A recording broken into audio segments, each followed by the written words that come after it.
imagine you are sitting in a restaurant, a waiter or waitress come to you and ask, sir and ma'am, what do you like to have? You just go to the menu and say, I would like to have this dish or this dessert or this beverage, and the waiter or waitress say, sir and ma'am, your order will take 20 minutes and you have excellent choice in food. And within this 20 minutes or during this 20 minutes, the waiter continuously come and ask, ma'am or sir, would you like to have any other thing, or would you like to have water, and continuously come and update you about your food. At the end, you give him some extra money. That extra money is paid for what? For a good service. Yes, that is service. Service is intangible product, and managing that is service management. Service management refers to the systematic planning, organizing, delivery, and control of activity required to provide intangible service to customers. As I already said, service is an intangible product, and there is only two types of product. One is tangible and one is intangible. Intangible means which we cannot touch, feel and see. Service management also focuses on customer experience, efficiency, quality of service delivered. It is very important to enhance our service quality which we provide to our customers. It also ensures that customers' expectation meet while optimizing resources, reducing costs, and improving service quality. It will be beneficial by reducing costs. As I already said, it is a kind of product. So by reducing the cost of service, it can maximize our profit. Now, what are the functions of service management?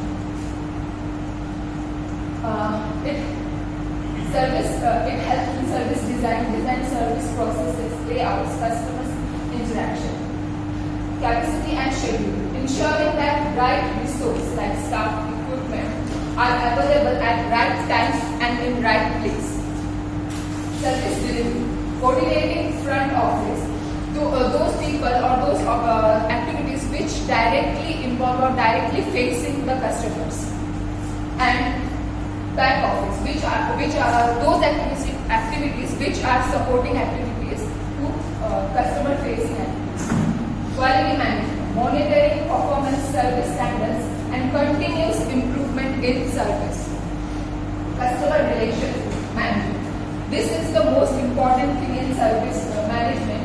Handling complaints, personalization, and loyalty programs. That our customers will continuously loyal to our service. This is the diagram.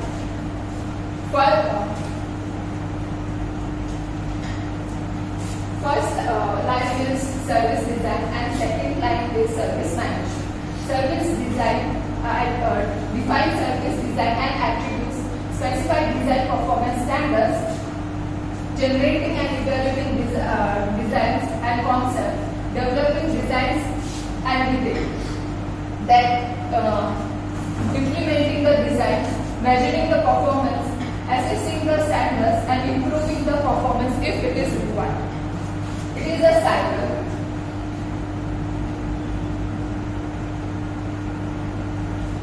There is another flow diagram which shows the IT service delivery program, identify needs and goals. Software engineers develop applications. Then the IT architecture, design and infrastructure. The team working and improving the concept. Then IT operator develop, monitor and maintain the service. It is important to monitor the service which we design. What are the merits? Enhance customer satisfaction and loyalty, improve efficiency and productivity, provides competitive advantage. For example, Blue Star. Blue Star provide good good maintenance service as compared to their competitors.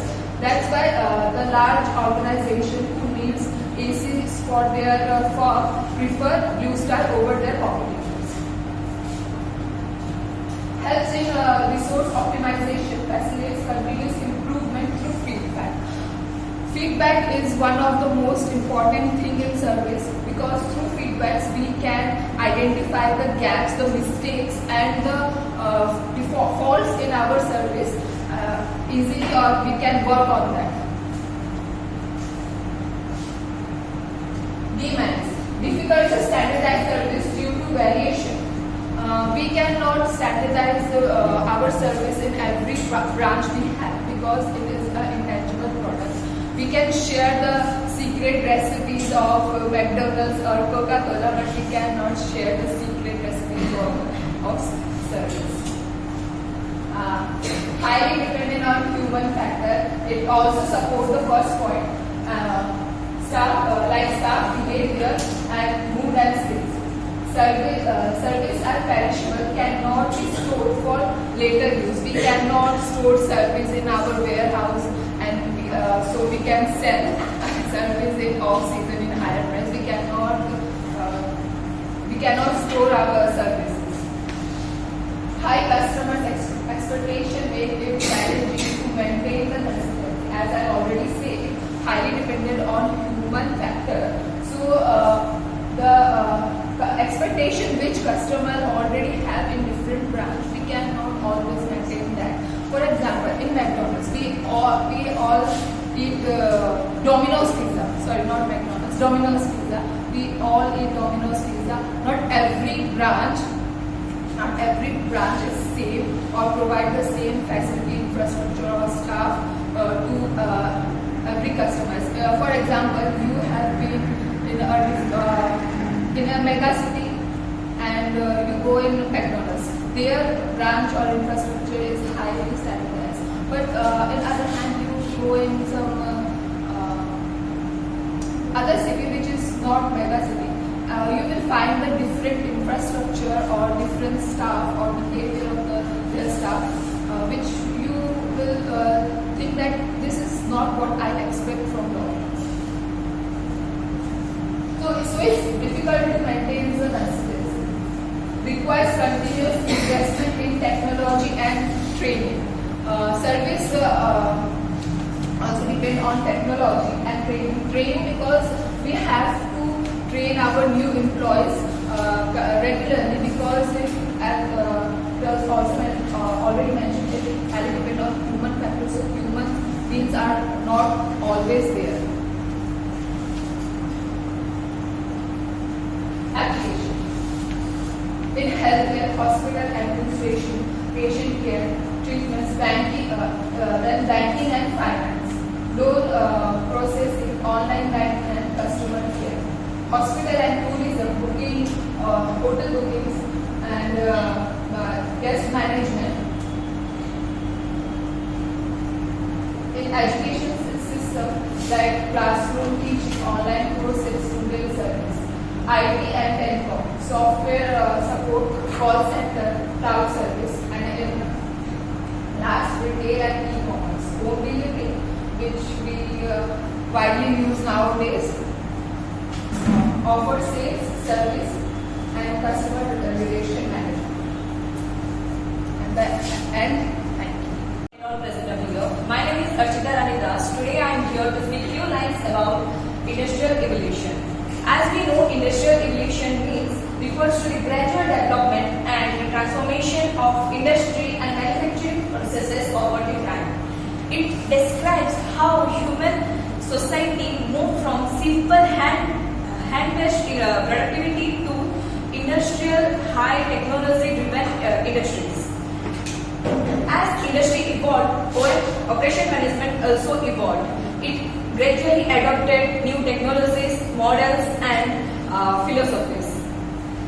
As in operation management, evolution of industry focuses on designing, improving production processes.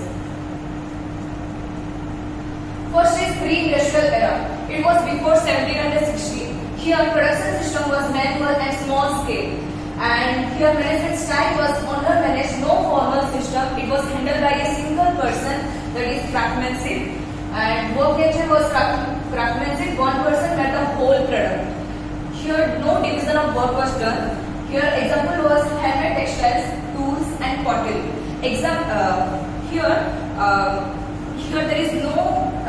there is simple management, operational management.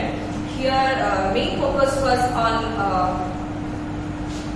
craftsmanship. Here all planning and control was done by the craftsmen. Second is first industrial revolution. It was in between 1760 to 1840. Here key features are mechanization, steam power and factory system. Here OM changes, division of labor. Each worker did a specific task. Here the task was divided. Division of tasks occurred. Standardization of products. Introduction of time management and scheduling. Example: textile and iron industries. Here the main focus was mass productivity. Then second industrial revolution. It was in between 1870 to 1940. Here key features are electricity, assembly lines and scientific management. OM changes, introduction of scientific management by Frederick W. Taylor, and time and motion studies to improve efficiency, better planning, coordination and supervision. Example: automobile industry. And here their main focus was on productivity and efficiency. Then third industrial revolution. It was on late 20th century. Key features: automation, computers and digitalization. OM changes, use of computers for planning, concept like just-in-time, total quantity management and lean manufacturing.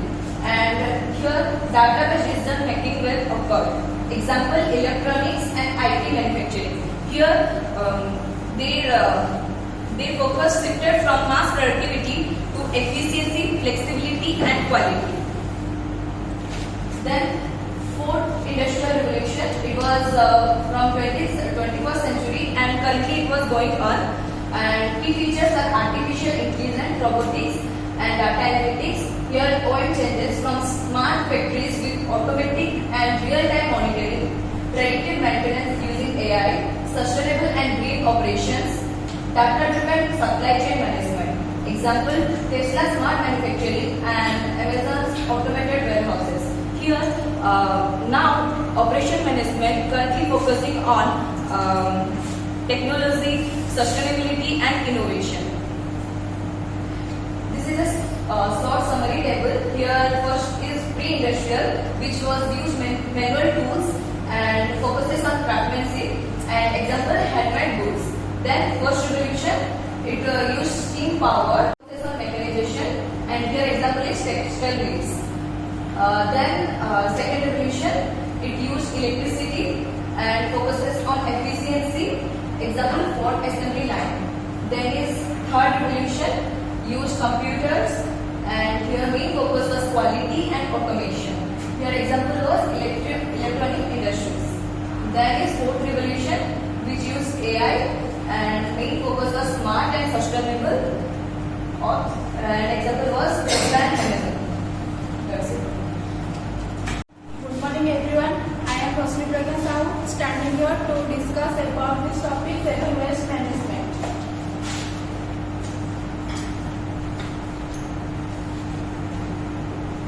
Overview of content. Introduction to seven waste. The seven wastes are non-value adding activities which identified in lean methodology that hinder productivity and efficiency in processes. The seven types of waste. The waste include overproduction, wetting, inventory, transport, overprocessing, motion, defects and rejects. Each contributing to inefficiencies and increased cost. Impact on operations. On management, waste leads to longer lead times, higher expenses, reduced customer satisfaction and lower overall process efficiency. Waste reduction strategies. It implementing lean tools like Kaizen and value stream mapping helps identify, reduce and eliminate waste to improve productivity and quality. Function and objectives. Identify non-value adding activities. The main function is to recognize and categorize the 7 types of waste that do not add value to the products or services. Improve process efficiency. The objective is to streamline operations by reducing delays, excess movements, and unnecessary steps. Enhance product quality and customer satisfaction. By eliminating waste, processes become more reliable, leading to higher quality outcomes and better customer experiences. Reduce cost and maximize resource utilization. Minimizing waste, lower operational cost, ensures optimal use of time, materials and labor. The 7 waste management diagram. Transportation, inventory, motion, wetting, overproduction, overprocessing and defection rejects.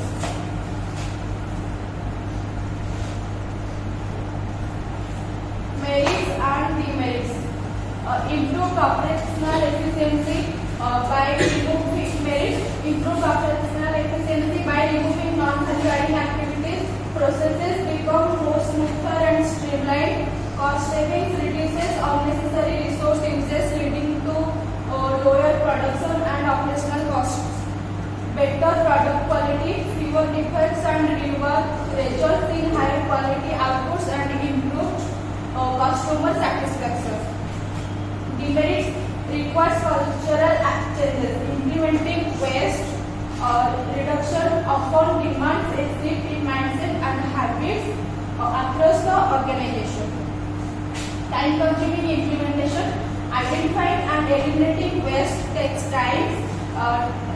Planning and consistent effort. Initial investment, training staff and adopting lean tools can incur upfront cost before long-term benefits are realized.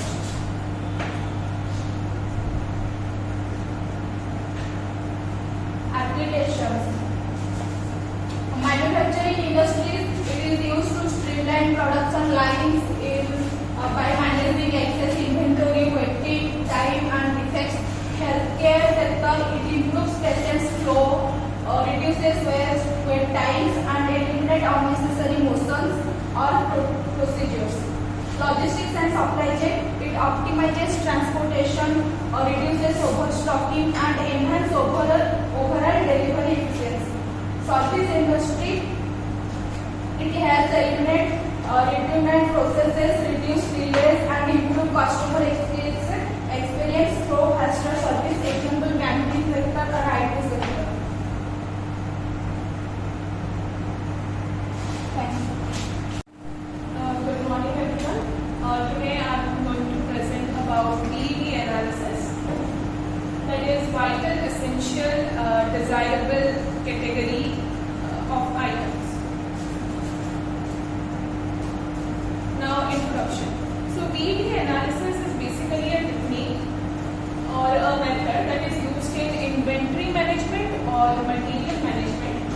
It classifies items based on criticality. So we have definitely read about ABC analysis. Now that classifies items based on the price and value, whether VED analysis focuses on criticality, the importance factors, the criticality and important factor to production or operations, and based on the criticality to production we classify items into VED categories. So it helps maintain vital materials and also it helps in cost control of less important materials but costly materials. Now VED, so V stands for vital category. Now these vital products, their shortage hurts production. It means their shortages can affect severely production and can stop the production. Example, key machines, spare parts in automobile or vehicle industries, and life-saving drugs in hospitality industries. So these are vital products without which the production cannot move or the service cannot move. So they are vitally, so they are very important products. Now E, that is for essential items. Now their shortage affects efficiency. Example, packaging materials, printer, ink and everything. So these products, their actions doesn't stop the production, but definitely their absence affects the efficiency of the production. Then the D for desirable. So that is these products shortage does not affect operations. So these products are like just an add-on, or if they are, then it is good. Even if they are not, the production is not going to be stopped. For example, we have decorative items and stationery items. Now, objectives of BD analysis. So, to ensure continuous production and service. So, BD helps in identifying critical items or important items and ensures that the production goes on smoothly and in a continuous manner. So, it prioritizes inventory control. So, it gives a priority to the most important items or vital items and helps in controlling inventory or stocks of the product so that the production can go smoothly. Then optimize working capital. So it helps to ensure and allocate resources effectively. Then it also assists in budgeting and decision making. So it helps in with decision making, and it also helps in allocating budget efficiently. Now, stages of BD analysis, or we can say steps of BD analysis. So the first one is identify all inventory items. So look up to your inventory items, identify them, and then you need to classify them into the three categories that is mentioned. VED, that is vital, essential, desirable categories. Now assign items to their proper classification. So based on their criticality, as we have already defined vital, essential, desirable items, you need to classify and allocate items to these three categories. Then structure management and procurement efforts. And based on the classification, you can commit to procure items, and this helps in acquiring products in the most cost-effective and the best possible way. Now, then last is the regularly review and update categorization. So, VD analysis require regular review and items to ensure that the production process goes smoothly. Now, this is the inventory control measures.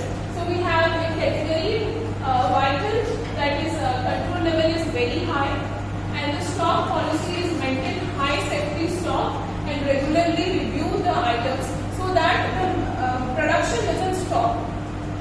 Example, machine spare part, and another one that we have essential category. So here the control level is moderate. So maintain medium safety stock, and the example is packaging material. And desirable, the control level is low, and stock policy is ordered only when required, like decorative items and everything. Without that, the production and the service can go definitely. It just is a cherry on top.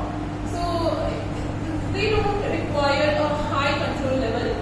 For example, stationery. Now let's come to the advantages of VD analysis. So reduce the risk of stock outs. So VD analysis helps us to ensure that there is enough stock and there is proper amount of inventory based on the criticality of the items. And optimize supplier relationships. We can optimize the price at which we are purchasing and the time at which we are purchasing based on the criticality of the items. Smarter inventory management. We can manage our inventory in a smarter way and informed decisions. And based on the criticality and based on the reference, we can make smart decisions. Now limitations. So based on human judgment. So as VD analysis is based on criticality. So this factor criticality can differ to different people, as beauty differs, beauty's meaning differs to person to person. Exactly, criticality can have different significance or priorities for different people. So there can be errors or variations based on human judgment, and also it does not consider monetary value. So as I have mentioned that VED analysis is based on criticality and judgment, so it doesn't consider the monetary value of items. It needs regular review.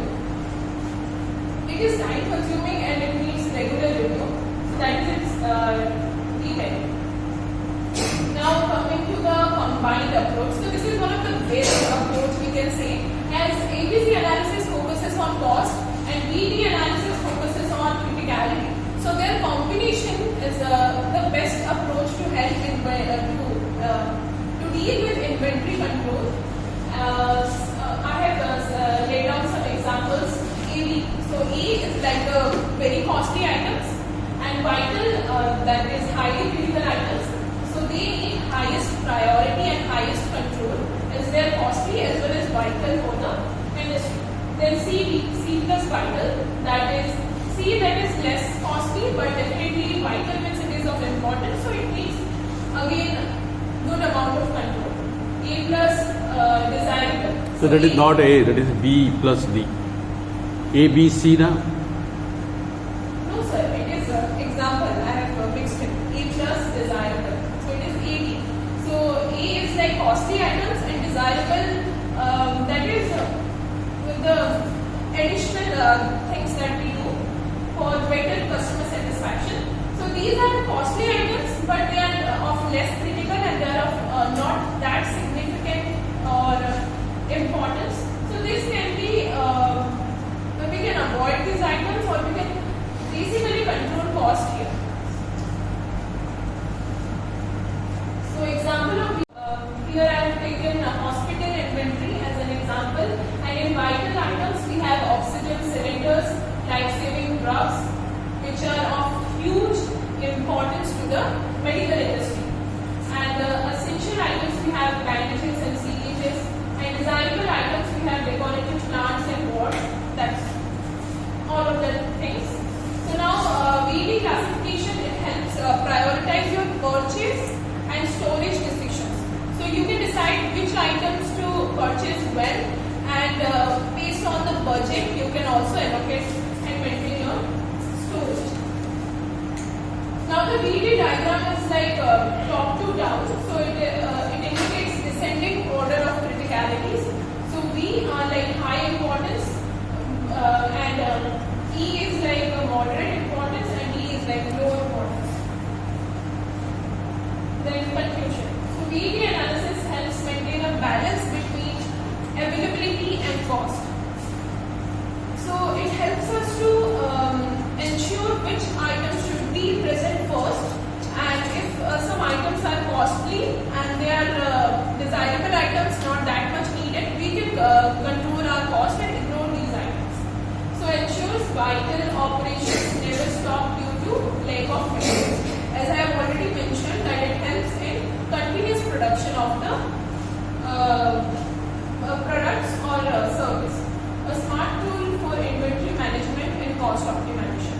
Definitely it is a smart tool for inventory management and cost optimization, but the best approach would be the mix of ABC analysis and